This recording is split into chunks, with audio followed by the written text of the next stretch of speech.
નમસ્કાર, બેનિફિટ બુલેટિનમાં આપનું સ્વાગત છે. આપની સાથે હું છું ભાર્ગવી. ફટાફટ નજર કરીએ આજના મહત્વના સમાચારો પર.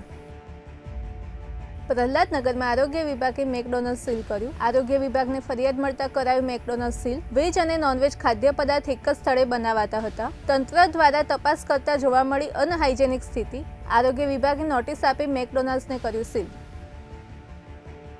સુરત શહેરમાં પ્રાણી પર અત્યાચારની પહેલી ફરિયાદ નોંધાઈ. ઘોડાની નાળ વેચનારાઓ સામે નોંધાયો ગુનો. ઘોડાના પગમાં લોખંડની નાળ નાખી ત્યારબાદ તેને કાઢીને વેચાણ કરતા પોલીસે બંનેની ધરપકડ કરી કાર્યવાહી હાથ ધરી.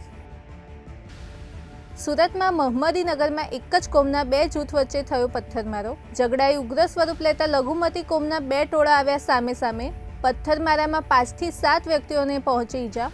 ઈજાગ્રસ્તોને સારવાર માટે ખસેડ્યા હોસ્પિટલ. પોલીસે ઘટના સ્થળે પહોંચી સ્થિતિને કાબૂમાં લીધી.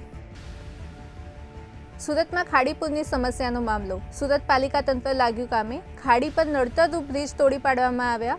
ખાડી આજુબાજુ દબાણો દૂર કરવાની કામગીરી શરૂ. ખાડી આજુબાજુ મોટા પ્રમાણમાં જોવા મળ્યો કચરો.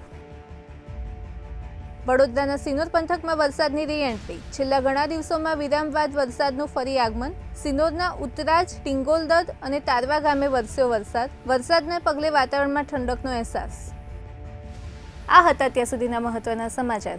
આવા જ સમાચારોની અપડેટ માટે જોડાયેલા રહો બેનિફિટ ન્યૂઝ સાથે.